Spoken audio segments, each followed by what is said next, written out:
ढोलागंज गांव ऊंटों की स्मारक और ऊंटों के लिए जाना जाता था।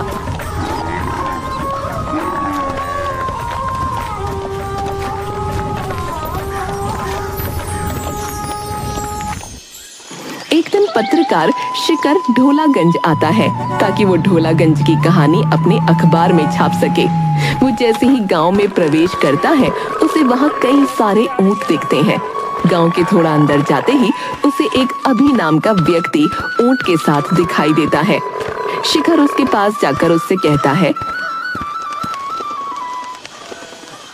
जी सुनिए, मेरा नाम शिखर है।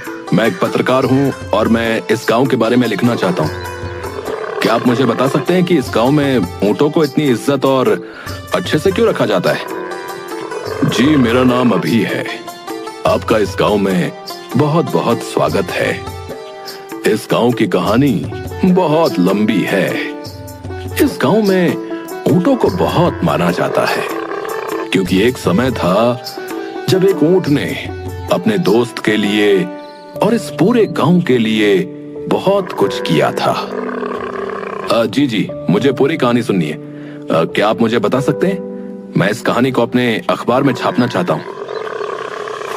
ऐसा है तो चलिए मेरे साथ, मेरे घर चलिए। अभी अपने ऊंट के साथ साथ शिखर को भी अपने घर ले जाता है।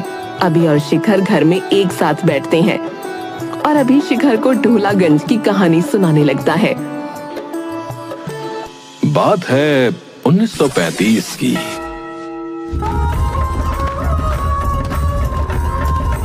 जब ढोलागंज गांव का नाम गणिपुर हुआ करता था। उस समय चंदन नाम का लड़का गांव में अपने पिता के संग बाहर से आए लोगों को ऊंट की सवारी कराया करता था। चंदन और उसके पिता के पास 2 ऊंट थे, एक मां और एक उसका बेटा जिसका नाम ढोला था।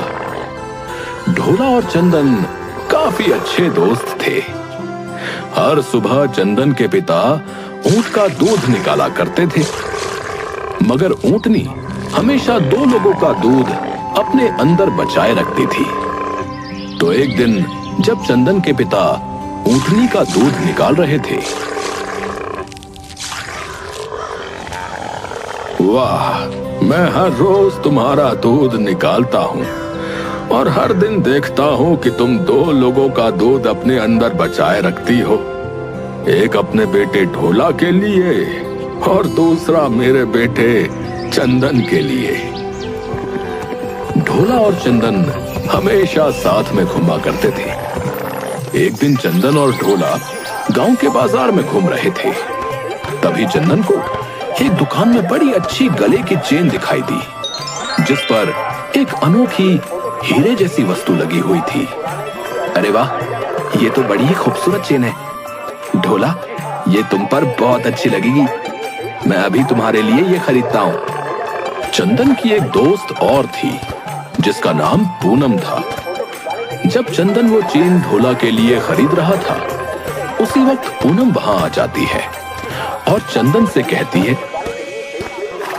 अरे चंदन, ये इतनी महंगी और खूबसूरत चेन तुम किसके लिए खरीद रहे हो?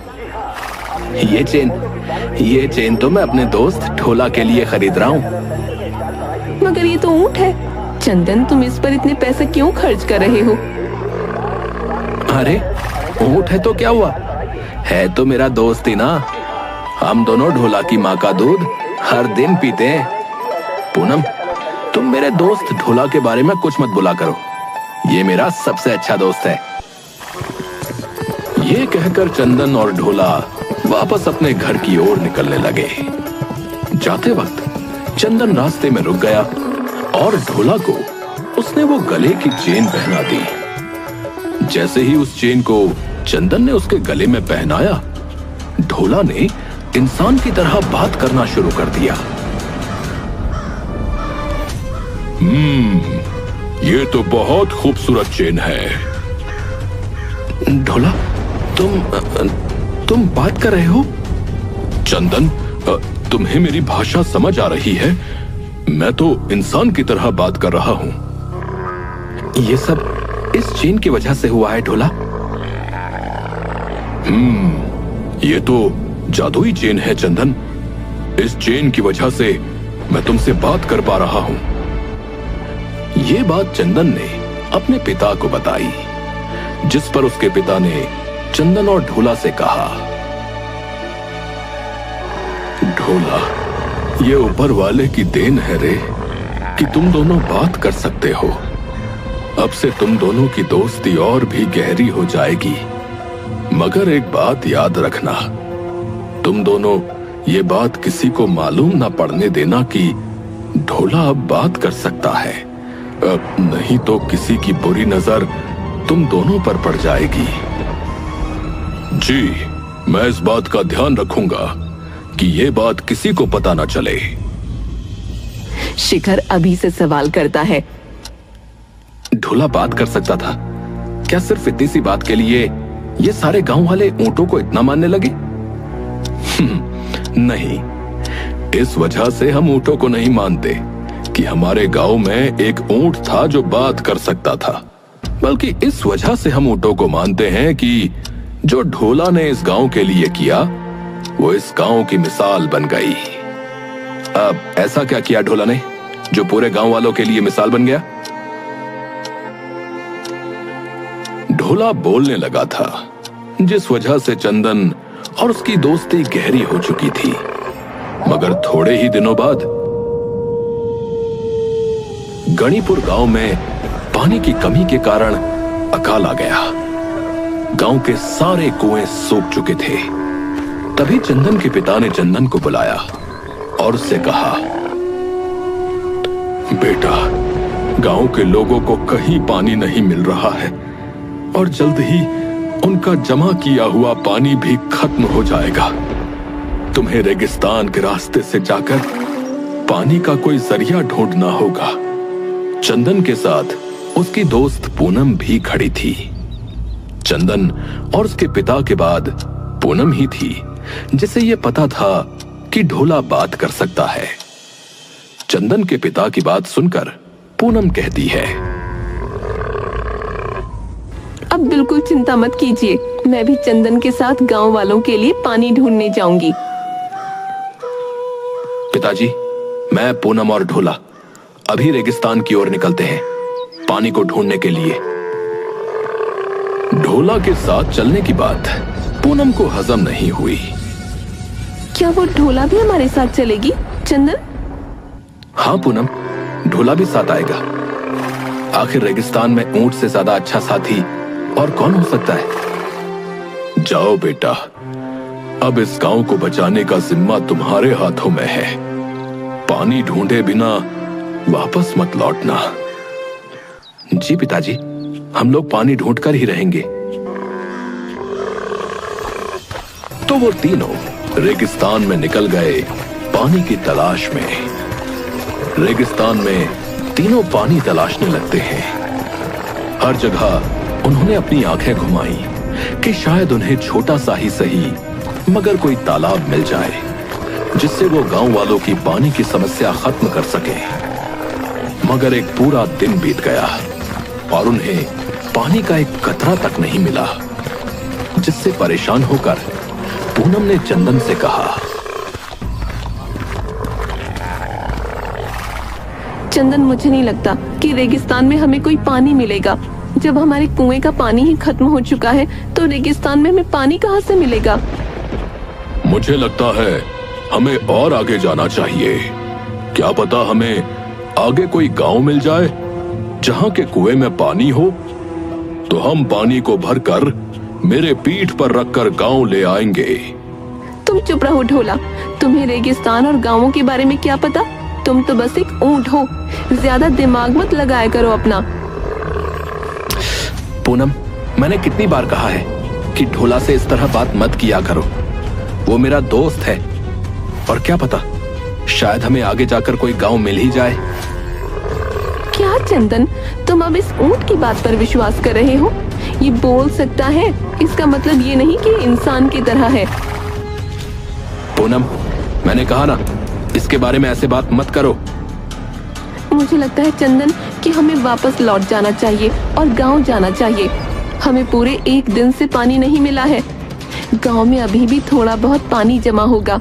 अगर हम अभी मुड़े तो सही समय पर गांव लौटकर पानी पी सकेंगे। चंदन ने बिना कोई संकोच किए पूनम को जवाब दे दिया, नहीं, जब तक मुझे पानी नहीं मिलता मैं वापस नहीं जाऊंगा।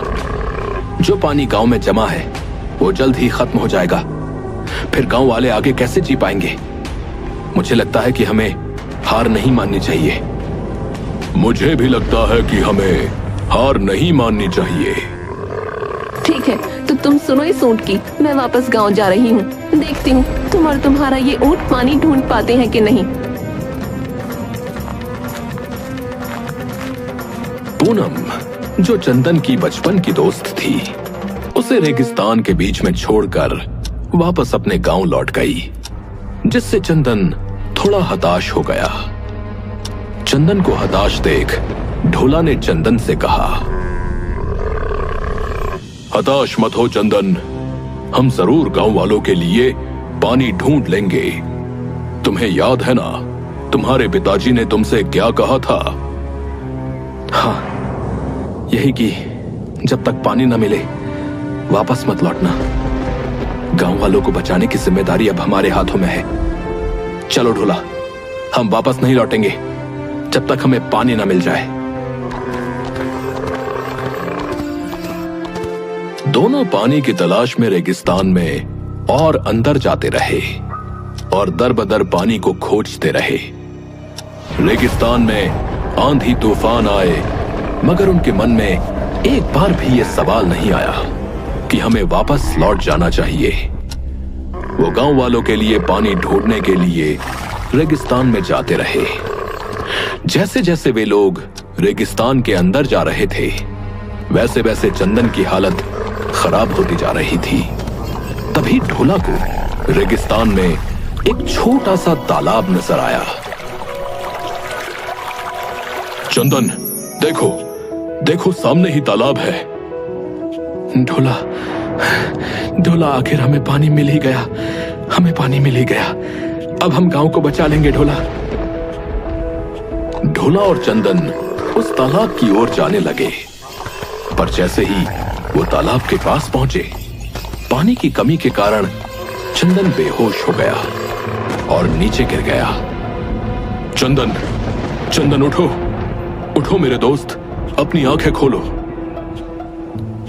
ढोला तालाब के और करीब आया ताकि थोड़ा पानी अपने मुंह में लेकर चंदन पर छिड़क सके, मगर जैसे ही उसने पानी पीने की कोशिश की, वैसे ही पानी के पास एक जादूगरनी प्रकट हो गई और उसने ढोला से कहा,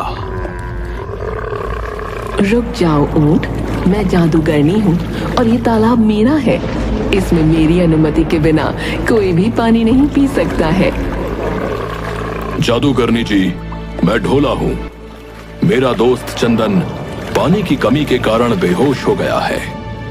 हम दोनों गांव के लिए पानी की तलाश में इस रेगिस्तान में आए थे। हमारे गांव को पानी की बहुत आवश्यकता है। कृपया इस तालाब का पानी हमारे गांव वालों को इस्तेमाल करने दें। तुम पहले ऊंट हो जिससे मैंने बात करते सुना है। मुझे माफ कर दो ढोला, मगर ये पानी तुम्हारे गांव को मैं नहीं दे सकती हूँ। ये तालाब जादूगरनी से जुड़ा हुआ है। इसकी हर एक पानी की बूंद त्याग मांगती है। मेरे दोस्त को अगर पानी नहीं मिला तो उसकी जान भी जा सकती है और मेरा प्यारा गांव सूख रहा है। मैं अपने दोस्त के लिए कुछ भी त्यागने को तैयार हूं जादूगरनी जी। बताइए, मुझे क्या त्यागना होगा? मैं तुम्हारे दोस्त को ठीक कर दूंगी और तुम्हारे पूरे गांव के कुएं पानी से भर दूंगी, इतना कि उन्हें कभी पानी की कमी ना होगी। मगर ये सब मैं तब करूंगी जब तुम ये गांव छोड़कर मेरे साथ जादू नगरी में चलोगे। तुम्हें खुद को इस दुनिया से त्यागना होगा और मेरे साथ चलना होगा ढोला। तो ढोला ने बिना किसी संकोच के जादूगरनी से कहा, हाँ, मैं तैयार हूं आपके साथ चलने के लिए। बस एक आखिरी बार मुझे अपने दोस्त से बात करने दें। तो जादूगरनी ने चंदन को ठीक कर दिया। चंदन ने अपनी आंखें खोली और ढोला को अपने पास पाया। ढोला की आंखों में आंसू थे और वो आखिरी बार चंदन से बात कर रहा था। अब सब कुछ ठीक हो गया है दोस्त, वापस गांव लौट जाओ और खूब तरक्की करो। अब गांव में कभी पानी की कमी नहीं होगी। ढोला, ढोला नहीं, कहां जा रहे हो? कहां जा रहे हो? मत जाओ, मत जाओ मुझे छोड़कर। तुम मेरे सबसे अच्छे दोस्त थे, मैं आगे तुमसे कभी नहीं मिलूंगा, मगर अगर फिर मौका मिला तो जरूर तुम्हारे साथ और समय बिताऊंगा। ढोला, ढोला नहीं, ढोला, ढोला नहीं। और इस तरह जादूगरनी ढोला को अपने साथ ले गई। चंदन फूट फूट कर रोता रहा और फिर अपने गांव लौट आया बिना ढोला के।